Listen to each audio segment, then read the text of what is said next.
Hello दोस्तों, job plan coaching में आपका स्वागत है। मैं सूरज कुमार आप लोगों के बीच आज एक नया सेशन प्रीवियस ईयर क्वेश्चन और उसका डिस्कशन साथ साथ लेकर आया हूं। ठीक है दोस्तों, आज हम लोग देखेंगे प्रीवियस पूछे हुए क्वेश्चन के बारे में देखेंगे, जैसे एसएससी जीडी, बिहार पुलिस, मद्य निषेध और अग्निवीर। खासकर अग्निवीर का जो प्रीवियस ईयर क्वेश्चन है उसका डिस्कशन के साथ हम लोग आज अपना सेशन को पूरा करेंगे। ठीक है दोस्तों, आते हैं हम लोग पहले क्वेश्चन पे।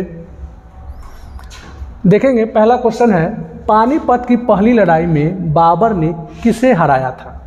पानीपत की प्रथम लड़ाई यानी पहली लड़ाई में बाबर ने किसे हराया था?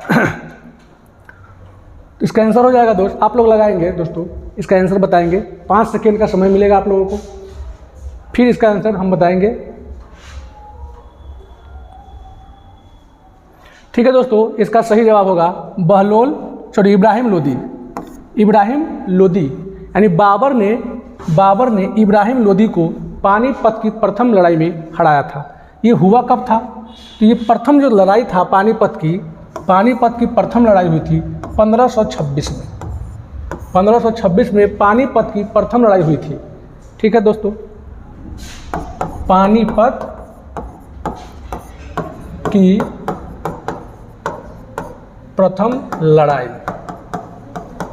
हम लोग जानते हैं कि पानीपत की 3 लड़ाइयाँ हुई थी। 3 यानी कि पहला हुआ था 1526 में, दूसरा हुआ था 1556 में और तीसरा हुआ था 1761 में। 1556 में दूसरा हुआ था, 1761 में तीसरा हुआ था और 1526 में पहला हुआ था। इसमें बाबर ने इब्राहिम लोदी को हराया था, हम लोगों ने देखा है। और देखेंगे दूसरी वाला पानीपत की दूसरी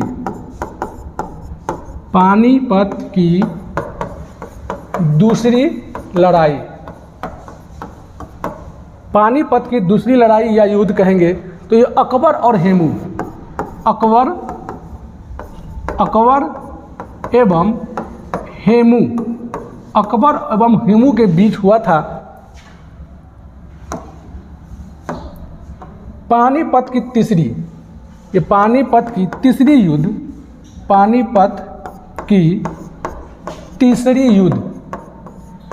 तीसरी युद्ध कहिए या लड़ाई कहिए, ये हुआ था अहमद शाह अब्दाली एवं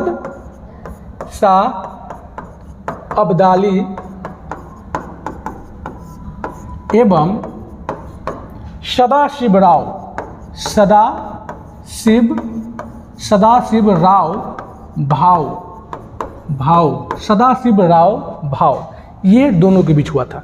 पानीपत की तीसरी लड़ाई अहमद शाह अब्दाली एवं सदाशिव राव भाव। पानीपत की दूसरी पूछे अकबर एवं हेमू के बीच हुआ था। पानीपत की प्रथम लड़ाई बाबर एवं इब्राहिम लोदी के बीच हुआ था। ठीक है दोस्तों, और पानीपत की बात हो रही है, यानी बाबर सबसे पहला लड़ा था पानीपत का बाबर।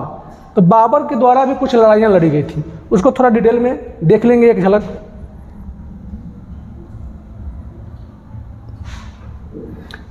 इसको आप लोग नोट्स कर लेंगे, वीडियो को रोककर इसको हम इरेज करते हैं।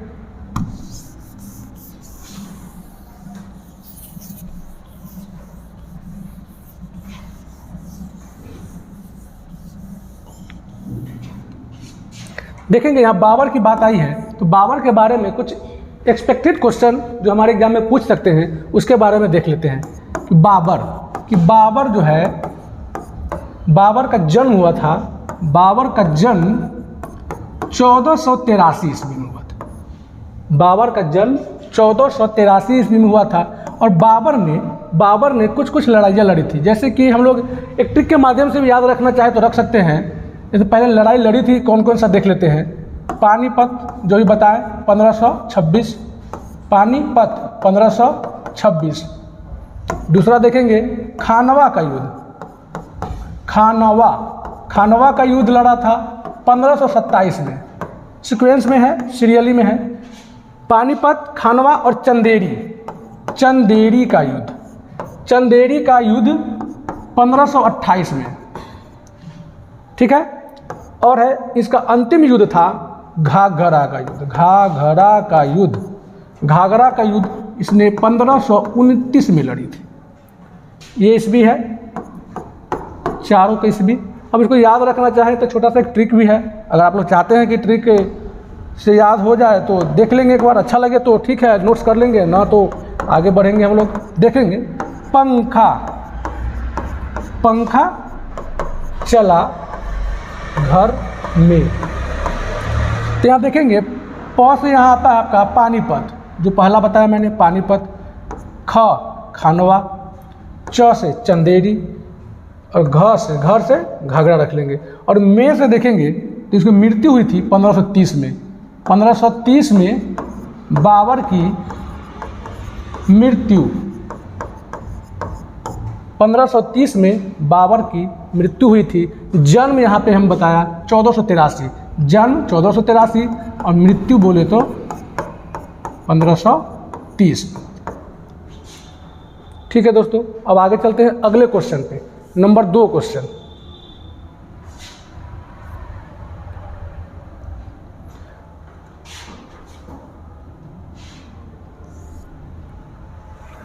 दो नंबर क्वेश्चन है, सिंधु घाटी सभ्यता का सबसे विशाल स्थान है।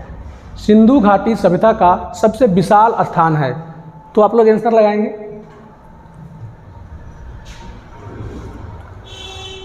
इसका आंसर होगा सही जवाब मोहनजोदड़ो, मोहनजोदड़ो।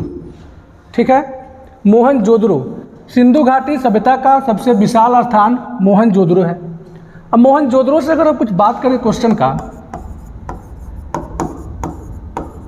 मोहनजोदड़ो ये कहाँ है, तो मोहनजोदड़ो जो है आपका ये पाकिस्तान, ये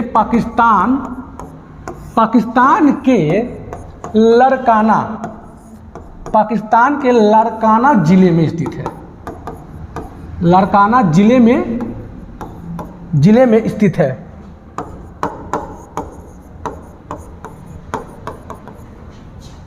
साथ साथ आप लोग नोट्स करते चलेंगे। पहला पॉइंट मोहनजोदड़ो से कि यह लड़काना जिले में है पाकिस्तान के, और किस नदी के किनारे स्थित है। मोहनजोदड़ो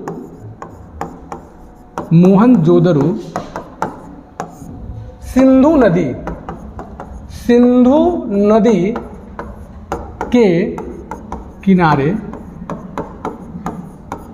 बसा है।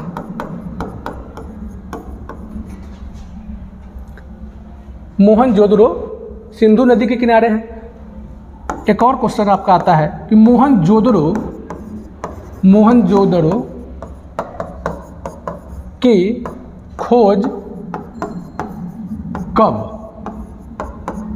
और किसने की। आपका आंसर हो जाएगा मोहनजोदड़ो राखाल दास बनर्जी। राखाल दास बनर्जी ने 1922 में किया था। कब किया था? 1922 में। एक और क्वेश्चन अगर मोहनजोदड़ो से जुड़ा हुआ है कि मोहनजोदड़ो को मृतकों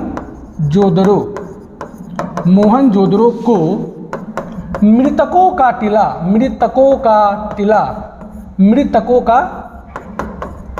टिला कहा जाता है। ये VVI क्वेश्चन है, बहुत सारे एग्जाम में पूछ चुके हैं, या प्रीवियस क्वेश्चन को कह सकते हैं आप कि मोहनजोदड़ो को मृतकों का टिला कहा जाता है। मृतकों का टिला मोहनजोदड़ो को कहा जाता है। ठीक है, मोहनजोदड़ो के बारे में हमने इतना फैक्ट पढ़ा, आप लोग नोट्स करके आगे चले। अब लोथल देखेंगे, ऑप्शन बी में है। लोथल के बारे में कुछ जानना चाहें तो लोथल जो है ना आपका गुजरात में है। कहाँ है? गुजरात राज्य में है लोथल। अब लोथल किस नदी के किनारे है? तो ये भोगवा नदी के किनारे है। लोथल भोगवा नदी के किनारे है। अब लोथल जो है इसका खोज कौन किया था?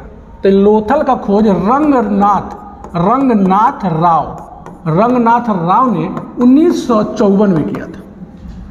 लोथल की खोज रंगनाथ राव 1954 में किया था, जो गुजरात राज्य में स्थित है। गुजरात राज्य में स्थित है। अब देखेंगे लोथल सिंधु सभ्यता का एक स्थल है। लोथल ये बोलते हैं इसको सिंधु सभ्यता को, सॉरी लोथल को, लोथल से कुछ साक्ष्य मिले हैं, जैसे गोदीवारा का साक्ष्य, गोदीवारा बहुत सारे एग्जाम में पूछ चुके हैं कि लोथल यानी गोदीवारा का साक्ष्य कहाँ से मिला, लोथल से। अगला पॉइंट इसमें अगर जोड़ना चाहे तो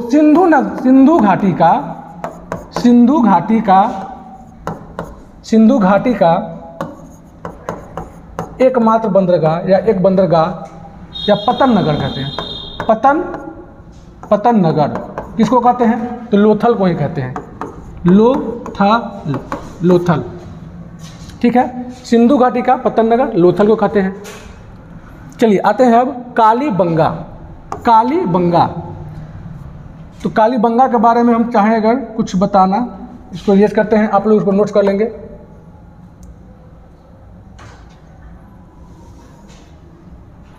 कालीबंगा, ये कालीबंगा आपका राजस्थान में स्थित है, राजस्थान राज्य में स्थित है। राजस्थान राज्य में कालीबंगा, अब इसके बारे में कहें किस नदी के किनारे स्थित है कालीबंगा, तो ये आपका घग्गर नदी हो जाएगा। कालीबंगा जो है, कालीबंगा ये घग्गर नदी,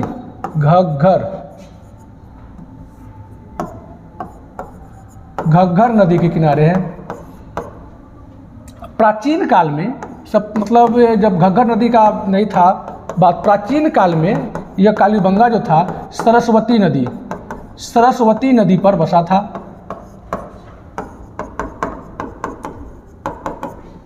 जो अब सरस्वती नदी जो है अब विलुप्त हो चुकी है, इसलिए अब घग्गर नदी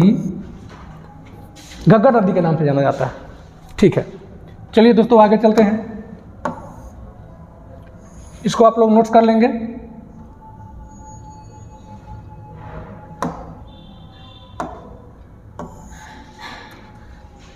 आपका ऑप्शन चौथा था, इसके बारे में कुछ अगर जानना चाहें, हड़प्पा, तो हड़प्पा के बारे में कुछ चाहें तो 4 पॉइंट डिस्कस। हड़प्पा ये भी कहाँ है आपका, पाकिस्तान में स्थित है। कहाँ स्थित है, पाकिस्तान में। हड़प्पा कहाँ है, पाकिस्तान में स्थित है। किस नदी के किनारे है हड़प्पा, हड़प्पा जो आपका है रावी नदी के तट पर बसा है। हड़प्पा आपके रावी नदी के तट पर बसा है। अब हड़प्पा के बारे में कहें कि हड़प्पा की खोज किसने की, हड़प्पा सभ्यता की खोज दयाराम साहनी कब किया गया था, 1921 में हड़प्पा सभ्यता की खोज दयाराम साहनी ने की थी। इस सब पॉइंट को आप लोग नोट्स करते चलेंगे, आपके हर एक एग्जाम में इम्पोर्टेंट होगा, एग्जाम के लिए देखने को मिलेंगे आपको। ठीक है, हड़प्पा खोज दयाराम साहनी 1921, हड़प्पा रावी नदी के तट पर स्थित है। ठीक है दोस्तों, आते हैं क्वेश्चन नंबर 3 पर।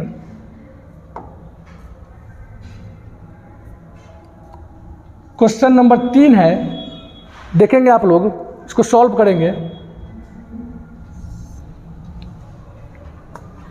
छत्तीसगढ़ की राजधानी कौन सी है, छत्तीसगढ़ की राजधानी कौन सी है।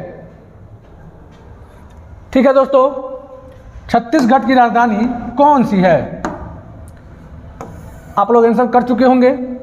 छत्तीसगढ़, रायपुर। छत्तीसगढ़ की राजधानी कहाँ है, रायपुर। इजी क्वेश्चन था, प्रीवियस क्वेश्चन है, पूछा हुआ क्वेश्चन।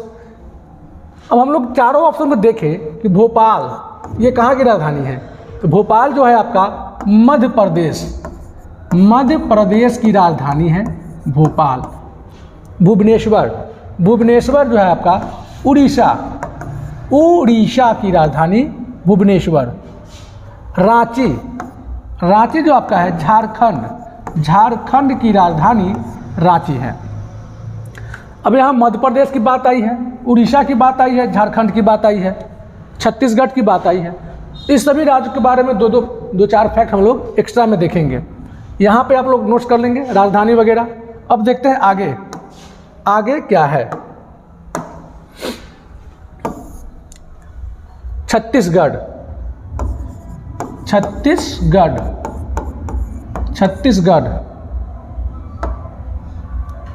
छत्तीसगढ़, उत्तराखंड,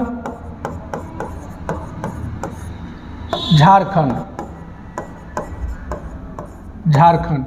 इस तीनों राज्य का गठन एक ही सन ईस्वी में हुआ था। सिर्फ डेट अलग है, मंथ ईस्वी साथ साथ है। इसको याद करना आसान है, देख लेंगे एक बार आप लोग। ये बहुत सारे एग्जाम में पूछ चुका है क्वेश्चन, तो देखेंगे। सिर्फ डेट अलग है, डेट याद कर लेंगे एक सीरियल में 1, 9, 15 एक सीक्वेंस में। इसका ट्रिक भी है कि तीनों राज्य का ट्रिक चाहे तो आप लोग लिख सकते हैं, थोड़ा फनी ट्रिक है लेकिन अच्छा है। 36 होता नहीं है गांव में किसी का नाम सतीश, तो इसी तरह रख लेंगे 36 उत्तरा झार के। 36 हो जाएगा आपका छत्तीसगढ़, उत्तरा से हो जाएगा आपका उत्तराखंड और झारखंड से हो जाएगा झारखंड। तीनों राज्य का है, ट्रिक है छोटा सा, अच्छा लगे तो नोट कर लेंगे। तो देखेंगे यहाँ पर डेट तो हो गया 1, 9, 15 एक सीक्वेंस में 1, 9, 15 इसको याद कर लेंगे। मंथ सेम है, नवंबर और ईस्वी भी आपका सेम ही है। 2000 ईस्वी में छत्तीसगढ़ का भी, उत्तराखंड का भी और झारखंड का भी। ये क्वेश्चन बार बार पूछता है कि झारखंड का स्थापना कब हुआ, तो यहाँ पर ईस्वी आपको सेम मिलेगा, सिर्फ डेट में फ़र्क रहता है। तो आप सीक्वेंस में याद कर सकते हैं। 36 उत्तरा झार के, 36 हो जाएगा आपका छत्तीसगढ़, उत्तरा से हो जाएगा उत्तराखंड और झार से हो जाएगा झारखंड। ईस्वी तो सेम ही है और डेट को याद करने के लिए एक सीक्वेंस में याद करेंगे, ठीक है। अब चलते हैं आगे अगला क्वेश्चन पे। अगर इसमें चाहे तो कुछ और बता सकते हैं, इसे देख लेंगे एक बार। ये छत्तीसगढ़ जो है, ये आपका मध्य प्रदेश से अलग होकर बना था। ये मध्य प्रदेश, ये तीनों राज्य का गठन जो 2000 में हुआ था, अलग अलग मतलब बने थे, अलग हुए थे, किसी न किसी राज्य से अलग हुए हैं ये तीनों राज्य। तो छत्तीसगढ़ की बात करें तो ये मध्य प्रदेश से हुआ था। उत्तराखंड को बात करें तो ये उत्तर प्रदेश से हुआ था। उत्तराखंड जो है आपका, इसको मिटाते हैं इधर,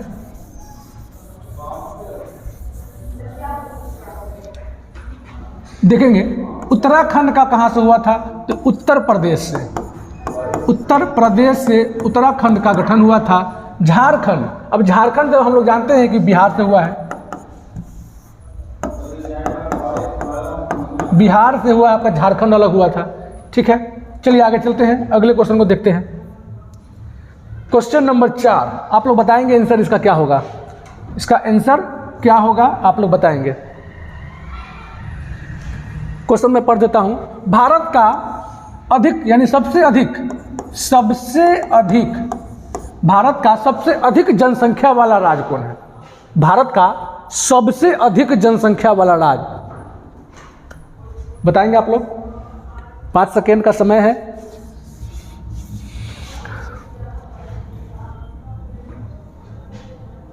इसका सही जवाब, सही उत्तर उत्तर प्रदेश। भारत का सबसे अधिक जनसंख्या वाला राज्य कहें, उत्तर प्रदेश सही है। अगर इसी क्वेश्चन में अगर कहते, देखेंगे बिहार के बारे में क्या है कि भारत का सबसे अधिक जनसंख्या घनत्व, भारत का सबसे अधिक जनसंख्या घनत्व, अगर घनत्व जोड़ देता है तो आपका हो जाएगा बिहार, आंसर हो जाएगा। भारत का सबसे अधिक जनसंख्या घनत्व वाला राज्य क्या होगा? बिहार है। सिक्किम की बात करें तो सिक्किम जो है जनसंख्या घनत्व, बिहार का जनसंख्या घनत्व लिख लेंगे प्रति वर्ग किलोमीटर 1106 वर्ग प्रति किलोमीटर, इतने आदमी हैं। चलिए सिक्किम की बात करें तो सबसे कम जनसंख्या, सबसे अधिक तो उत्तर प्रदेश है और सबसे कम कहे तो सिक्किम। सबसे कम जनसंख्या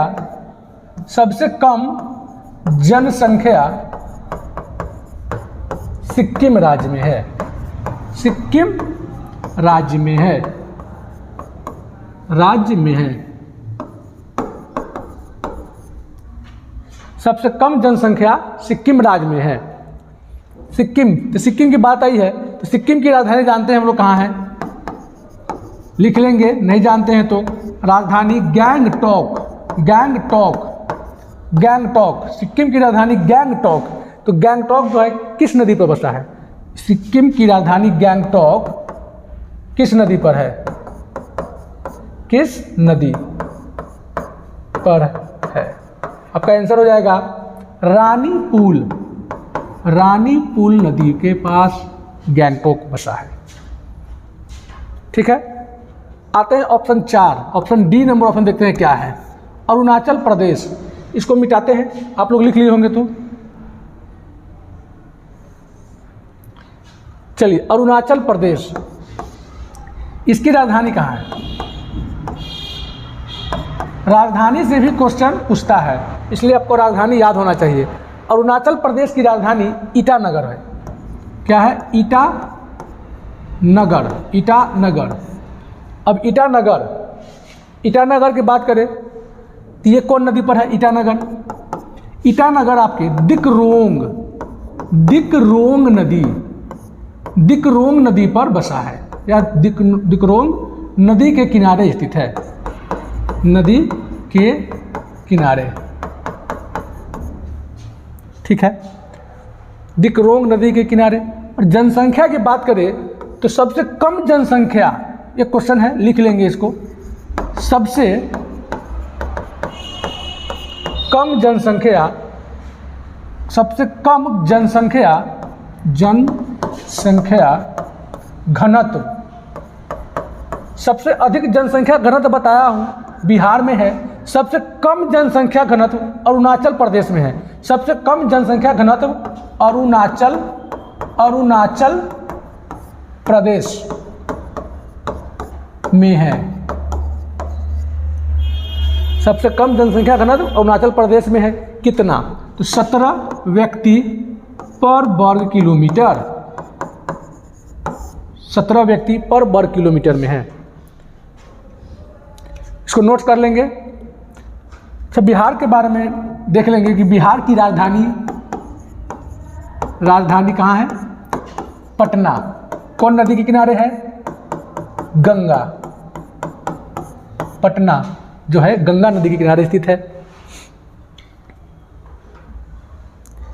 चले आगे, चलिए अगला क्वेश्चन पे चलते हैं हम लोग। क्वेश्चन नंबर 5, क्वेश्चन नंबर 5 आप लोग देखेंगे। क्वेश्चन है, उपराष्ट्रपति का कार्यकाल कितने वर्षों का होता है, उपराष्ट्रपति का कार्यकाल कितने वर्षों का होता है, कितने वर्षों का होता है।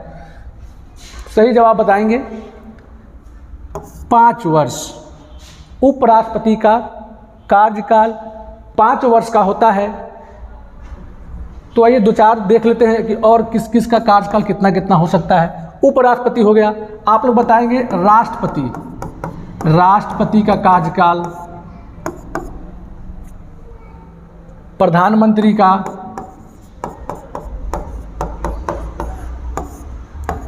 लोकसभा का कार्यकाल, साथ साथ लिखते भी चलेंगे, लोकसभा का कार्यकाल, राज्यसभा का कार्यकाल, सबका कार्यकाल बताना है। राज्यसभा का कार्यकाल,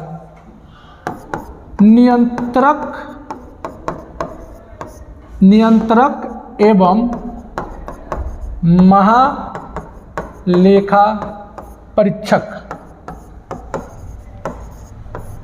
इसका कार्यकाल बताएंगे।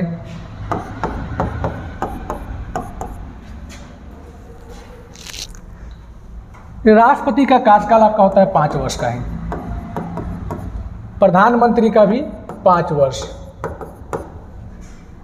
लेकिन जानते हैं कि 5 वर्ष तो होता है, लेकिन लोकसभा का विघटन भी हो सकता है। कोई भी अगर आपत्तिजनक कानून के विरुद्ध हमारे संविधान के खिलाफ पाए जाते हैं अगर, तो उससे पहले भी ये भंग हो सकता है। लोकसभा इसका भी 5 वर्ष का होता है, लेकिन उससे पहले भी भंग हो सकता है। हाँ, लेकिन राज्यसभा इसका होता है 6 वर्ष का, ये कभी विघटन नहीं होता है। राज्यसभा को जानते हैं हम लोग अस्थाई सदन कहते हैं, अस्थाई सदन, अस्थाई सदन कहते हैं, या इसको ही बुजुर्गों का सदन कहते हैं। बुजुर्गों का सदन राज्यसभा को ही कहते हैं। और लोकसभा तो जानते हैं हम लोग कि ये 5 वर्ष का कार्यकाल होता है, इसका कभी भी विघटन हो सकता है। नियंत्रक एवं महालेखा परीक्षक, इसका भी कार्यकाल 6 वर्ष का होता है। 6 वर्ष या 65 वर्ष, 6 वर्ष या 65 वर्ष। जो भी व्यक्ति अगर महानियंत्रक लेखा परीक्षक के पद के लिए नियुक्त किए जाते हैं तो उनका कार्यकाल 6 वर्ष होगा या 65 वर्ष। तो 65 वर्ष, अगर 6 वर्ष पूर्णने से पहले उनकी आयु 65 वर्ष अगर पूर्ण हो जाती है तो उनको अपने पद से इस्तीफा या पद से हटना पड़ेगा। ठीक है, चलिए राष्ट्रपति उपराष्ट्रपति, अच्छा देख लेंगे राष्ट्रपति बनने के लिए कितनी उम्र की आवश्यकता होती है। मिनिमम, अधिकतम की तो कोई सीमा नहीं होती है। मिनिमम की बात करें तो कम से कम आपको 35 वर्ष की आयु पूरी करनी होगी। 35 वर्ष के आप हो गए हैं तब आप राष्ट्रपति के चुनाव के लिए योग्य माने जाएंगे। प्रधानमंत्री की बात करें तो ये 25 वर्ष, आप 25 वर्ष के हो चुके हैं तो आप प्रधानमंत्री के चुनाव के लिए योग्य हैं। ठीक है, उसी प्रकार लोकसभा का भी 25 वर्ष ही है, लोकसभा 25 वर्ष, राज्यसभा 30 वर्ष। राज्यसभा के सदस्य बनने के लिए आपको 30 वर्ष की आयु पूरी करनी होगी। अगर आप 30 वर्ष के हो चुके हैं तो राज्यसभा के सदस्य के लिए आप नामित या योग्य माने जाएंगे। ठीक है, आगे चलते हैं। क्वेश्चन नंबर 6, क्वेश्चन नंबर 6 देखेंगे। रूसी क्रांति के जनक कहा जाता है। ये प्रीवियस क्वेश्चन ही है, देखेंगे आप लोग, आंसर भी करेंगे। रूसी क्रांति के जनक, इसका आंसर है सही जवाब लेनिन। रूसी क्रांति का जनक लेनिन को कहा जाता है। यह बात आई है रूसी क्रांति की, रूसी क्रांति, एक एक ऑप्शन को हम लोग डिटेल में देखेंगे। रूसी क्रांति की बात आई है तो हुई कब थी? 1917। रूसी क्रांति 1917 में हुई थी, जिसके जनक कहे जाते हैं तो भी देखे हैं लेनिन को, लेनिन। अब रूस की राजधानी, रूस के बारे में कुछ क्वेश्चन जान लीजिए। रूस की राजधानी मॉस्को, रूस की राजधानी मॉस्को, मॉस्को आ गया रूस की राजधानी। ये किस नदी पर है? तो मॉस्को किस नदी पर? तो मोस्कोवा, मोस्कोवा। रूस की राजधानी मॉस्को मोस्कोवा नदी पर है। अब रूस की बात ही है तो एक आध क्वेश्चन और देख लेते हैं कि रूस की संसद का क्या नाम है? रूस की संसद, रूस की संसद ड्यूमा, ड्यूमा, ड्यूमा। रूस की राष्ट्रीय खेल, यानी रूस की राष्ट्रीय खेल, आप लोग साथ साथ इसको नोट्स करते चलेंगे। रूस की राष्ट्रीय खेल शतरंज, या कभी कभी देखिए फुटबॉल भी देता है, लेकिन शतरंज रखेंगे, एग्जाम में शतरंज आंसर लेता है। चलिए रूस की बात किए, रूस के बारे में कुछ फैक्ट हम लोग जान लिए। अब देखेंगे लेनिन था रूस की क्रांति। अब माओसेतुंग, अब माओसेतुंग के बारे में देखेंगे ये किस चीज़ से जुड़े हैं। इसको इरेज करते हैं, आप लोग लिख चुके होंगे। अब देखेंगे माओसेतुंग, माओसेतुंग जो है ये चीनी क्रांति के जनक माने जाते हैं या कहे जाते हैं। चीनी क्रांति, चीनी क्रांति के जनक, चीनी क्रांति के जनक कहे जाते हैं माओसेतुंग को, चीनी क्रांति के जनक। अब देखेंगे कि चीनी क्रांति हुआ कब? चीनी क्रांति हुआ कब? 1911। चीनी क्रांति 1911। चीन की राजधानी चीन की राजधानी बीजिंग, चीन की राजधानी बीजिंग। चीन का राष्ट्रीय खेल टेबल टेनिस, टेबल टेनिस। हमें उम्मीद है कि आप लोग साथ साथ लिखते चलते होंगे। राष्ट्रीय खेल टेबल टेनिस। वहाँ की संसद यानी चीन की संसद का क्या नाम है? ये सब एग्जाम में पूछ चुके हैं, प्रीवियस ईयर क्वेश्चन है। इसके लिए आप लोग इसको थोड़ा ध्यान से देखेंगे। आपके एसएससी जीडी हो, आपका अग्निवीर हो, आपका मद्य निषेध हो, किसी भी एग्जाम के लिए अगर आप प्रिपेयरिंग कर रहे हैं तो आपको बहुत ही महत्वपूर्ण साबित होगा। ठीक है दोस्तों, चलिए संसद, चीन की संसद की बात करें, National People's Congress, National People's Congress, National People's Congress, चीन की संसद के नाम। ठीक है, देखेंगे 2 क्वेश्चन और, बढ़िया क्वेश्चन है। चीन में गृह युद्ध, चीन में गृह युद्ध कब हुआ? 1928। और चीन में एक और हुआ था लाल क्रांति, चीन की लाल क्रांति, चीन की लाल क्रांति 1949। सबको आप लोग नोट्स कर लेंगे, वीडियो पॉज करके आप लोग नोट्स कर लेंगे। हम आगे बढ़ते हैं अगले क्वेश्चन की ओर, अगले क्वेश्चन नहीं अगले ऑप्शन की ओर। माओ से तुंग के बारे में हो गया। अब देखेंगे जॉर्ज वाशिंगटन।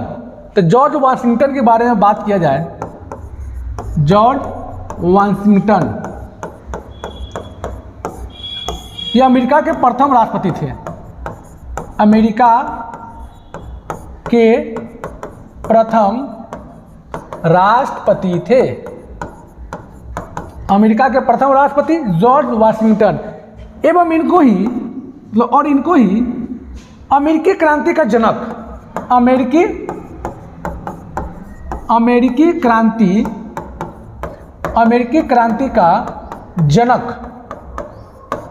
क्रांति का जनक वाशिंगटन को ही कहा जाता था। वाशिंगटन यानी जॉर्ज वाशिंगटन को ही कहा जाता है, जॉर्ज वाशिंगटन है अमेरिकी क्रांति के जनक, जॉर्ज वाशिंगटन है। अमेरिकी क्रांति कब हुआ? अमेरिकी क्रांति कब हुआ?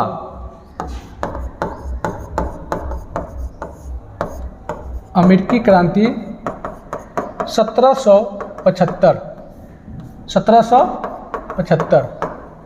और वाशिंगटन, इन्हीं के नाम पे अमेरिकी की राजधानी का नाम रखा गया। और वाशिंगटन जो राजधानी है, वाशिंगटन जो अमेरिका की राजधानी है, पोटोमैक नदी पर बसा है।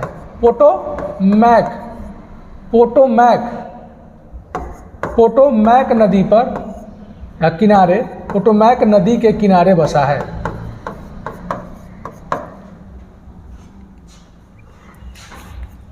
आप लोग नोट्स कर लेंगे। चलिए दोस्तों आगे चलते हैं, हम अगले क्वेश्चन की ओर देखते हैं क्या है question. Question number 7, question number 7 है, देखेंगे आप लोग आंसर बता सकते हैं। अक्षरधाम मंदिर किस राज्य में है? अक्षरधाम मंदिर किस राज्य में है? Akshardham Mandir, option A Gujarat, option B Delhi, option C Orissa, option D A और बी दोनों। ये प्रीवियस जो क्वेश्चन है, ऑप्शन में दिल्ली नहीं था, ऑप्शन में कुछ और था, तब इसका आंसर गुजरात लगा था या गुजरात हुआ था सही जवाब। लेकिन अभी दिल्ली है, इसलिए आपको आंसर ए और बी दोनों लगाना होगा। ए और बी दोनों सही आंसर है। अक्षरधाम मंदिर गुजरात के गांधीनगर में है और दिल्ली में भी स्थित है, और दिल्ली में भी है, इसलिए आपका आंसर दोनों सही हो जाएंगे। अब मंदिर की बात आई है तो 2-4 मंदिर देख लेते हैं जो बार बार एग्जाम में पूछता है। गुजरात में देखेंगे तो भी तो हम लोग देख लिए, अक्षरधाम मंदिर गुजरात में है। और एक सोमनाथ मंदिर जो आपका गुजरात में ही है। द्वारिकाधीश धीश, द्वारिकाधीश, द्वारिकाधीश मंदिर जो आपका गुजरात में है। उड़ीसा की बात करें तो कोणार्क, कोणार्क का सूर्य मंदिर, जगन्नाथ मंदिर, कोणार्क का सूर्य मंदिर, जगन्नाथ मंदिर तो उड़ीसा में ही है। ठीक है दोस्तों, आगे चलते हैं, एक और क्वेश्चन देख लेते हैं। ये हो गया उड़ीसा, उड़ीसा राज्य की राजधानी, उड़ीसा की राजधानी भुवनेश्वर, उड़ीसा की राजधानी भुवनेश्वर जो किस नदी के किनारे है? महानदी। उड़ीसा की राजधानी भुवनेश्वर है जो महानदी के किनारे स्थित है। अब देखेंगे, अब उड़ीसा को ओडिशा कहे जाने लगा है। उड़ीसा को अब ओडिशा, पहले उड़ीसा कहते थे, अब ओडिशा, इस प्रकार लिखते हैं हम लोग ओडिशा। लेकिन कब से? तो ये हो गया आपका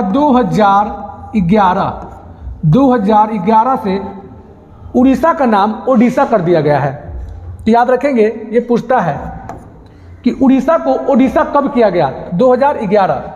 उड़ीसा की राजधानी भुवनेश्वर महानदी के किनारे स्थित है। अब उड़ीसा की बात है तो हम जानते हैं कि उड़ीसा का एक कटक जगह है, कटक, यहीं पर राष्ट्रीय चावल अनुसंधान, राष्ट्रीय चावल अनुसंधान संस्थान कटक में ही स्थित है। और कटक भी जो है ना आपके महानदी के किनारे ही स्थित है।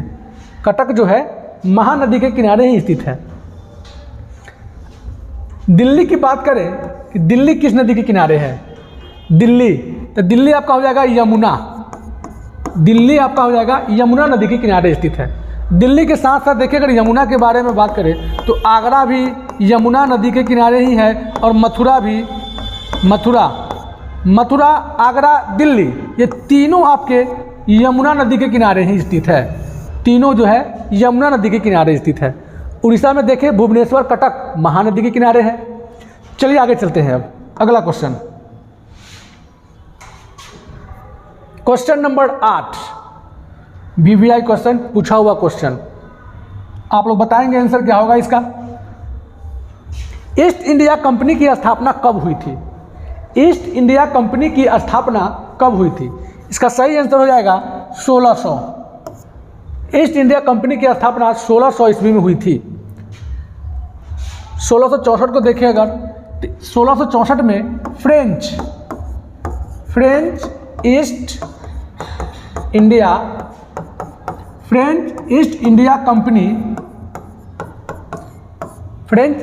कंपनी की स्थापना 1664 में हुई थी। 1616 की बात करें, 1616 में डेनिश ईस्ट इंडिया कंपनी की स्थापना 1616 में हुई थी। 1731 की बात करें तो स्वीडिश ईस्ट इंडिया कंपनी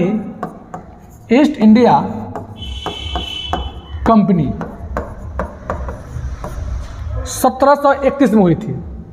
ठीक है, एक और रख लेंगे आप लोग, 1602 में डच ईस्ट इंडिया कंपनी की स्थापना 1602 में हुआ था। स्वीडिश का 1731 में, डेनिश का 1616 में, फ्रेंच का 1664 में। ठीक है, चलिए आगे चलते हैं अगले क्वेश्चन की ओर।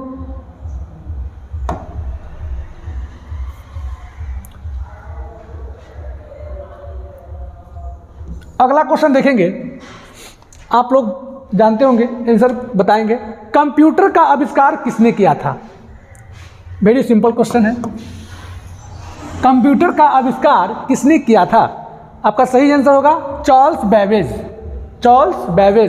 कंप्यूटर का आविष्कार चार्ल्स बैबेज ने किया था। कंप्यूटर देखेंगे, ऑप्शन ए नंबर में क्या है? डगलस। और ऑप्शन चारों को देखें तो डगलस के बारे में देखेंगे।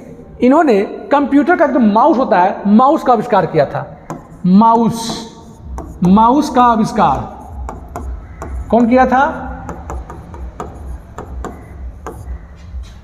डॉगलस एंजेलवर्ट ने माउस का आविष्कार किया था।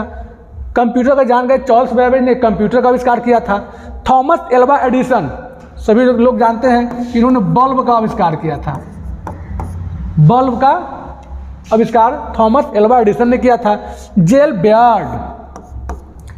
बेयर्ड जो है, इन्होंने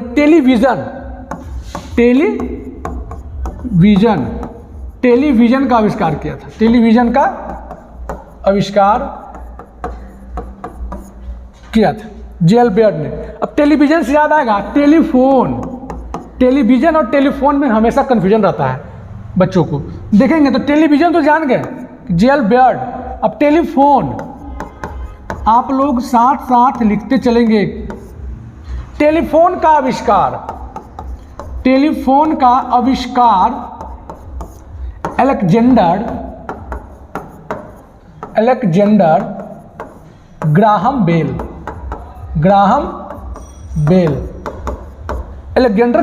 ने टेलीफोन का आविष्कार किए थे। तो आपको याद रखने में आसानी होगा। टेलीविजन जेल बेयर्ड, टेलीफोन ग्राहम बेल। आप ग्राहम बेल तक याद रखेंगे, काम हो जाएगा। ठीक है, अब देखेंगे कि आगे बात करेंगे। कंप्यूटर की बात चल रही है तो कुछ फुल फॉर्म के बारे में देखेंगे, जो हमेशा आपके हर एक एग्जाम में पूछ चुका है, बहुत सारे एग्जाम में पूछ चुका है और आगे भी कहीं पूछने की संभावना हो सकती है। तो इसको आप लोग नोट कर चुके होंगे। इसको इरेज करते हैं। देखेंगे, आप लोग बताएंगे भी। ROM, रोम का फुल फॉर्म क्या होता है? RAM, रैम का फुल फॉर्म क्या होता है? CPU, इसका फुल फॉर्म क्या होता है? DOS, इसका फुल फॉर्म क्या होता है? ये सब बार बार पूछता है एग्जाम में। देखेंगे तो इसका होता है आपको रीड ओनली मेमोरी। और इसका होता है रैम का होता है आपका रैंडम एक्सेस मेमोरी। सीपीयू का सभी लोग जानते हैं central processing unit.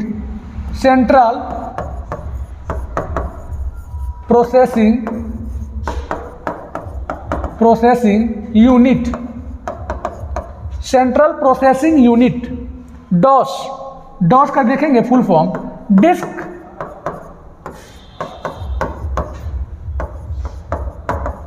Operating system. DOS का full form disk operating system. CPU का central processing unit. RAM RAM, random R for random, A for access, M for memory. ROM R for read, O for only, M for memory. ये चार चीज आप लोग लिख के रख लेंगे, कहीं ना कहीं आपको एग्जाम में मिल जाएगा। अब देखेंगे सीपीयू, जिसे क्या कहते हैं? कंप्यूटर का मस्तिष्क कहते हैं। कंप्यूटर का दिमाग या मस्तिष्क। कंप्यूटर का मस्तिष्क कहते हैं किसको? सीपीयू को, या दिमाग कहते हैं सीपीयू को। ठीक है, आगे चलते हैं अगले क्वेश्चन पे। क्वेश्चन नंबर 10 देखते हैं क्या है। क्वेश्चन नंबर 10, आप लोग इसका आंसर बताएंगे। 5 सेकेंड का समय है। भारत का राष्ट्रीय संग्रहालय कहाँ है? भारत का राष्ट्रीय संग्रहालय कहाँ है? राष्ट्रीय नेशनल म्यूजियम। देखेंगे कहाँ है? दिल्ली। आंसर का सही होगा दिल्ली में है। भारत का राष्ट्रीय संग्रहालय दिल्ली में है। अभी अभी हमने पीछे बताया कटक में क्या है, तो चावल अनुसंधान केंद्र। चावल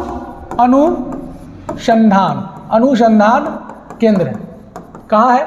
कटक। कटक कहाँ है? उड़ीसा। कटक जो है उड़ीसा। कटक किस नदी के किनारे था? महानदी। लिखवा चुका हूँ, महानदी। कटक महानदी के किनारे है।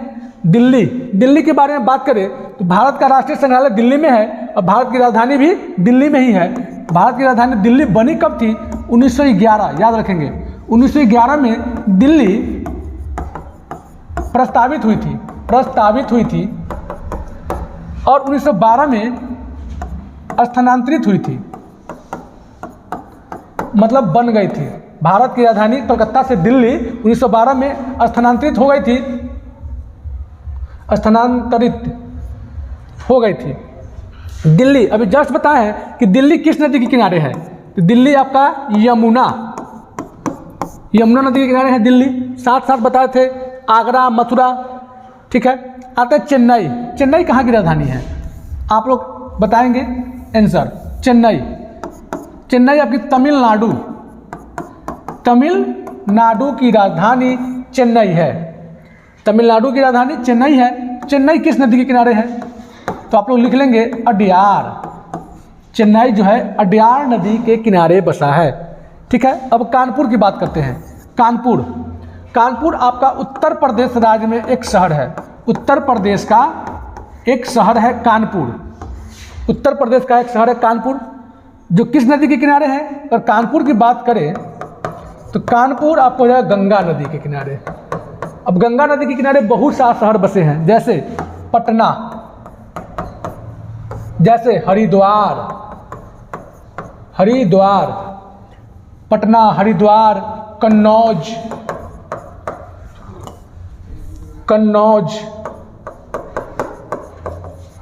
पटना, हरिद्वार, कन्नौज, कानपुर, ये सब आपको गंगा नदी के किनारे बसे हैं, ठीक है। आगे चलते हैं, अगले क्वेश्चन की ओर बढ़ते हैं। अरे कानपुर में एक चीनी तकनीकी संस्थान भी है। चीनी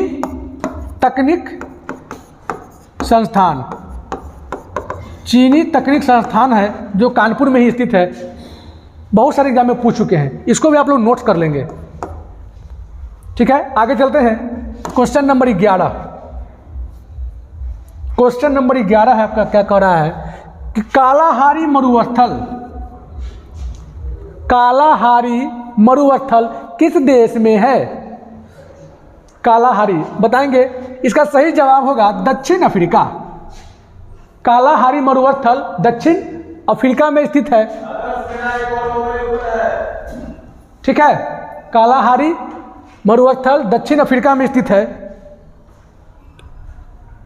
अब देखेंगे दक्षिणी अमेरिका की बात करते हैं। दक्षिणी अमेरिका, उत्तरी चिली और मंगोलिया। तो दक्षिणी अमेरिका में आपका अटकामा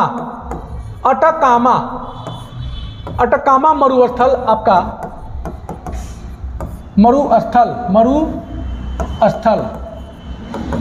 अटकामा मरुस्थल दक्षिणी अमेरिका में है। और मंगोलिया में देखेंगे गोबी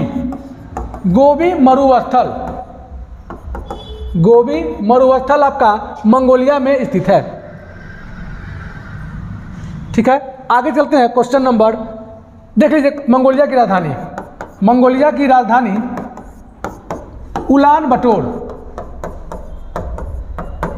बटोर। मंगोलिया की राजधानी उलान बटोर है। और एक अपने भारत देश का मरुस्थल जो पाकिस्तान के सीमा में कुछ पड़ता है, तो भारत का एक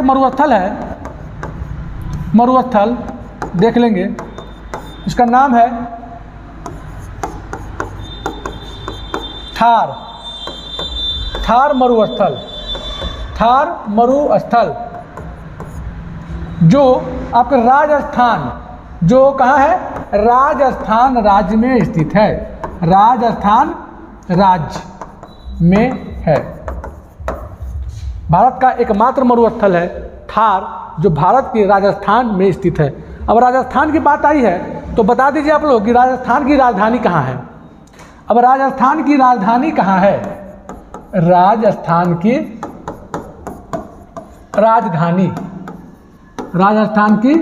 राजधानी कहाँ है, इसका राजधानी हो जाएगा आपका जयपुर। अब जयपुर से आपको याद आएगा कि पिंक सिटी यानी गुलाबी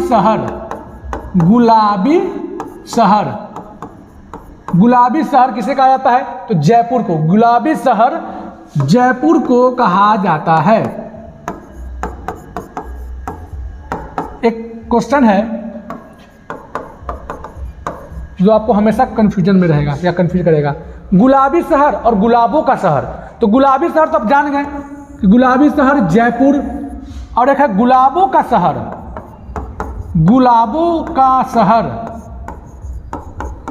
अगर गुलाबों का शहर पूछे तो आप आंसर लगाएंगे चंडीगढ़, चंडीगढ़। और गुलाबी शहर पूछे तो जयपुर, यानी पिंक सिटी कहेगा तो जयपुर, और गुलाबों का शहर कहे तो चंडीगढ़।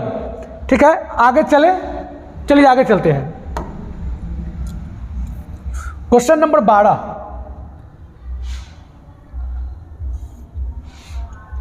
किस राज्य की तटरेखा सबसे लंबी है? किस राज्य की तटरेखा सबसे लंबी है? तो देखेंगे, आप लोग बताएंगे आंसर। ऐसे इसका आंसर तो गुजरात सही है, सबसे लंबी तटरेखा वाला गुजरात, और सबसे छोटी, सबसे लंबी गुजरात और सबसे छोटी गोवा, सबसे छोटी गोवा, सबसे लंबी गुजरात। इसका 1214.6 किलोमीटर और गोवा का हो जाएगा 101 किलोमीटर। अब तट रेखा मतलब समझ रहे हैं ना कि जो हमारे भारत का जो है, ये जो है हमारे भारत का जो तटीय राज्य, यहाँ जो राज्य बसे हैं इस सब जगह पे, ये सब जो जगह पर राज्य है, ये सब राज्य हो गया तटीय रेखा। यहाँ जो समुद्र से लगे हुए क्षेत्र हैं, जो नीचे का ये सब जो समुद्र से लगे क्षेत्र हैं, ये सब जो हमारे तटीय राज्य कहलाते हैं, हमारे तटीय राज्य। इसी राज्य के बारे में, तट के बारे में, तो गोवा यहाँ पड़ता है, गोवा आपका बाएं साइड में है, पश्चिमी राज्य है, गोवा भी है, गुजरात भी है पश्चिमी में, तमिलनाडु आपका हो जाता है, आंध्र प्रदेश हो जाता है। तो ये सब की है तटीय राज्य, जो समुद्र से लगे हैं राज्य, उसको बोलते हैं तटीय राज्य। तो सबसे लंबी तट का है तो गुजरात, सबसे छोटी का है तो गोवा। देखेंगे क्रम में अगर पूछ दे आपसे कि सबसे ज़्यादा, तो गुजरात का आप जान गए कि गुजरात सबसे लंबी तटरेखा वाला है, या नंबर 1 में कह लीजिए, यहाँ नंबर 1 में हो गया गुजरात। कितना किलोमीटर? 1214.6 किलोमीटर। नंबर 2 पर कौन है? तो लिख देंगे आप तमिलनाडु। नंबर 2 पर तमिलनाडु 980 किलोमीटर। नंबर 3 पर कौन है? तो लिख देंगे आप आंध्र प्रदेश। आंध्र प्रदेश कितना किलोमीटर है? 970 किलोमीटर। ये सब किलोमीटर में है। ठीक है, ये 3 याद रखेंगे कम से कम, और सबसे छोटा याद रखेंगे। सबसे छोटा में कौन है? सबसे छोटा में देखकर लिख लेंगे कि सबसे छोटा तटीय राज्य, सबसे छोटा तटीय राज्य कौन है? गोवा।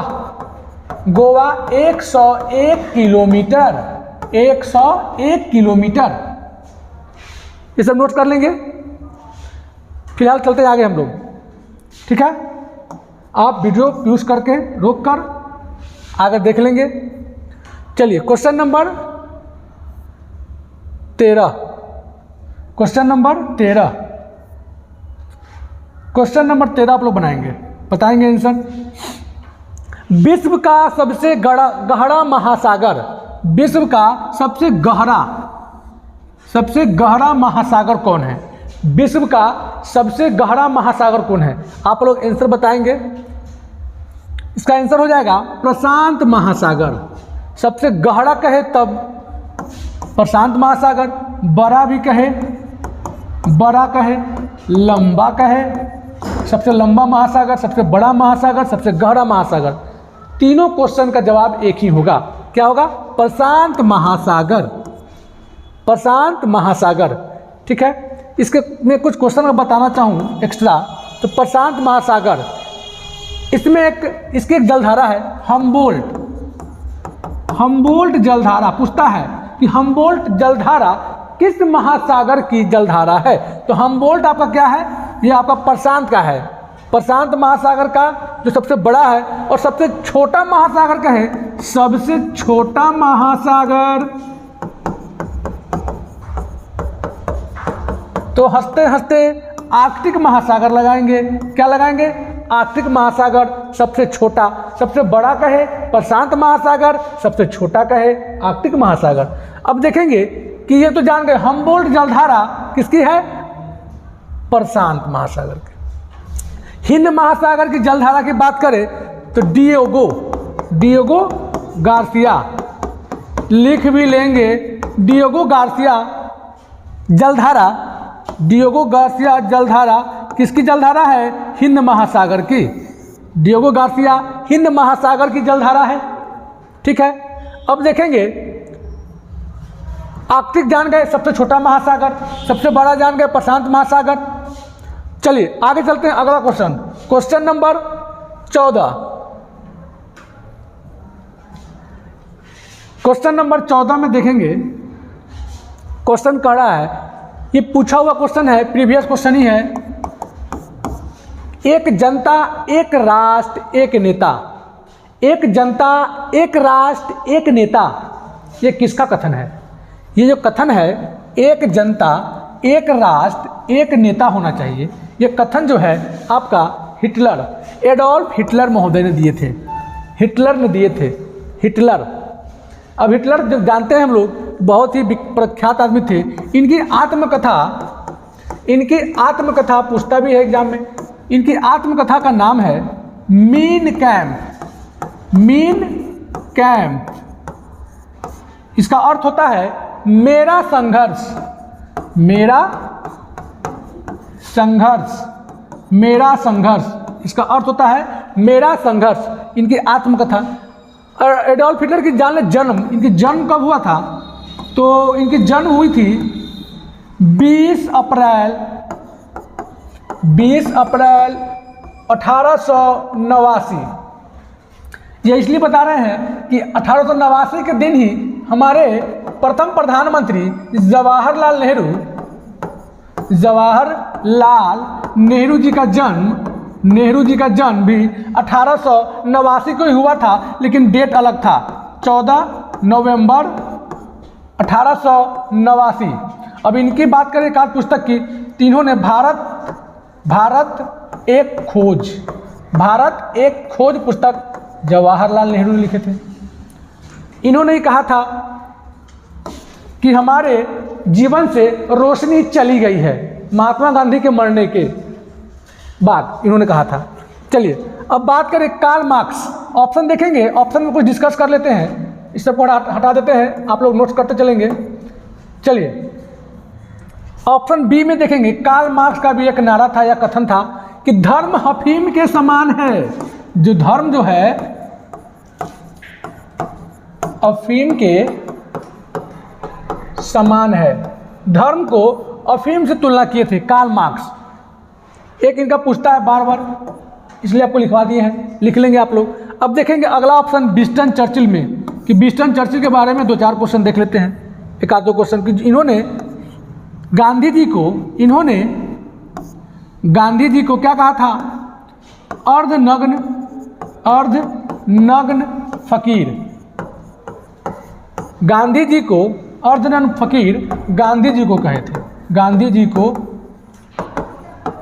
कहा था, गांधी जी को अर्धनग्न फकीर कहा था। किसने? विंस्टन चर्चिल ने। विंस्टन चर्चिल ने गांधी जी को अर्धनग्न फकीर कहा था। अब गांधी जी की बात है, अब देखेंगे गांधी जी का क्या क्या नारा था। सबसे प्रमुख नारा भारत छोड़ो, भारत छोड़ो, भारत छोड़ो का नारा या कहेंगे कौन दिए थे? गांधी जी। करो या मरो, करो या मरो, करो या मरो का नारा गांधी जी ने दिया था। हे राम, हे राम, हे राम का नारा गांधी जी ने दिए थे। अगला देखेंगे कि आत्मकथा की बात थी, हिटलर की आत्मकथा में जाने थे कि मीन कैम्प या मेरा संघर्ष। अब गांधी जी की भी एक आत्मकथा है। गांधी जी की आत्मकथा की बात करें, आत्मकथा पूछता है, आत्मकथा क्या है? माई एक्सपेरिमेंट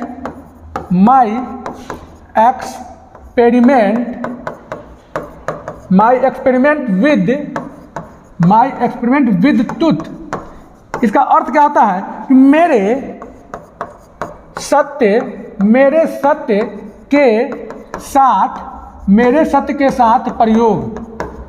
सत्य के साथ प्रयोग, इसका अर्थ होता है।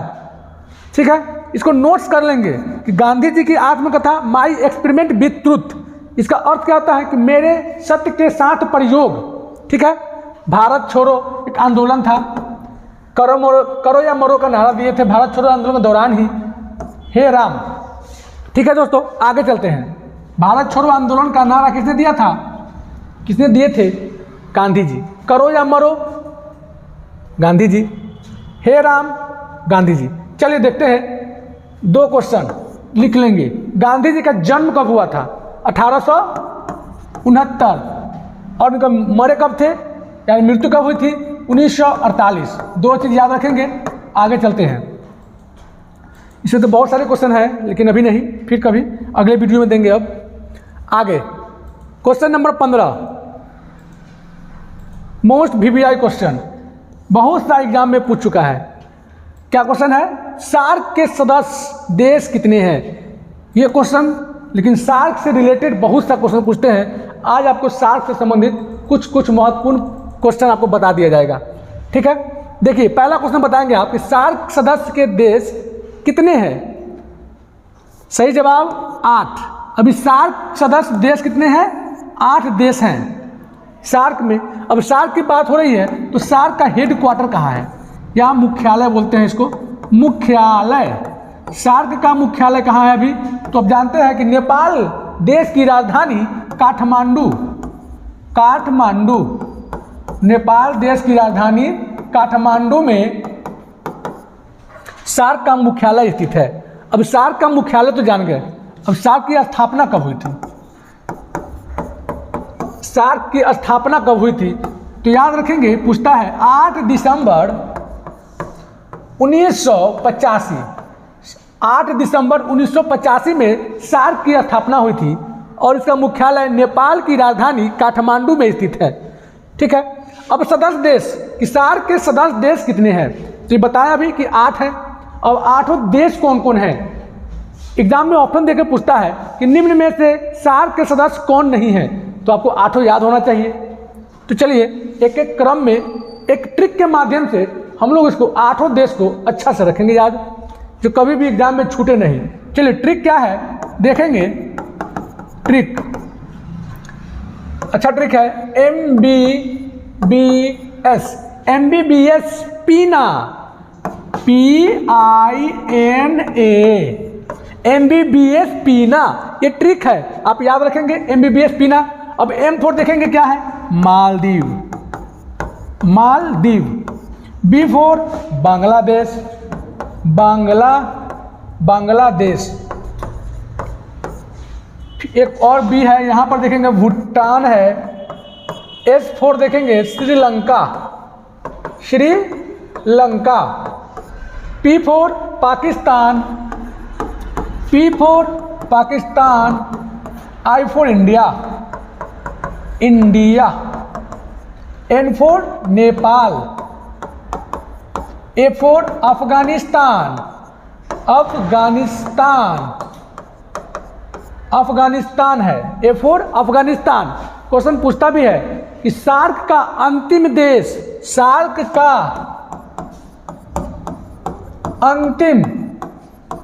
अंतिम में जुड़ने वाला देश, अंतिम में सार्क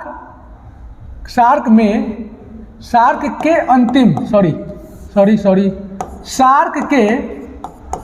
सार्क में अंतिम में जुड़ने वाला, सार्क में अंतिम में कौन देश जुड़ा? कौन देश जुड़ा? इसका आंसर है अफगानिस्तान, अफगानिस्तान, अफगानिस्तान। यह क्वेश्चन पूछता है सार्क का 8वां देश कौन बना? सार्क का सदस्य में 8वां देश कौन बना?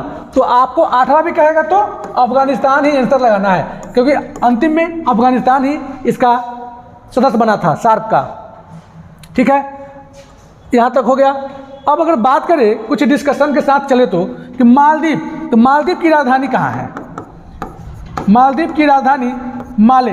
राजधानी से भी एग्जाम में पूछते रहते हैं क्वेश्चन, देश की राजधानी, राज्य की राजधानी पूछते रहते हैं, कोई वंश की राजधानी, ये सब पूछते हैं, तो इसको थोड़ा ध्यान में रखेंगे।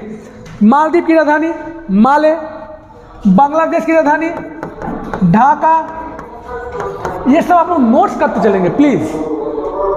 बांग्लादेश की राजधानी ढाका, भूटान की राजधानी थिम्पू, भूटान की राजधानी थिम्पू, श्रीलंका की राजधानी इससे पहले थी कोलंबो, लेकिन अभी है श्री जयवर्धने कोटे। श्री जयवर्धने कोटे, श्री जयवर्धने कोटे। अब इंडिया को जानते ही हैं कि नई दिल्ली है। अब है पाकिस्तान। पाकिस्तान की राजधानी इस्लामाबाद, इस्लामाबाद। नेपाल का अभी जस्ट बता दिए हैं काठमांडू, काठमांडू। नेपाल की राजधानी काठमांडू। आपका एक बच गया अफगानिस्तान, तो अफगानिस्तान का हो जाएगा काबुल। अफगानिस्तान की राजधानी काबुल। ठीक है, हो गया दोस्तों, आप लोग इसको लिख लेंगे। चलते हैं अगले क्वेश्चन की ओर। 15 क्वेश्चन खत्म हो गया है दोस्तों। तो आपको वीडियो कैसा लगा कमेंट करके ज़रूर बताएंगे दोस्तों। और अगले वीडियो चाहिए, अगला वीडियो आप चाहते हैं कि ऐसी वीडियो बना के लाते रहे आपके बीच, और फुल डिस्कशन के साथ मज़े से आपके बीच मैं अच्छा से अच्छा कंटेंट लेकर आपके बीच आता रहूं, मिलता रहूं। तो आप मेरे वीडियो को लाइक करें और हमारे चैनल को सब्सक्राइब करके और बेल आइकन का बटन जरूर दबाएंगे। थैंक यू दोस्तों।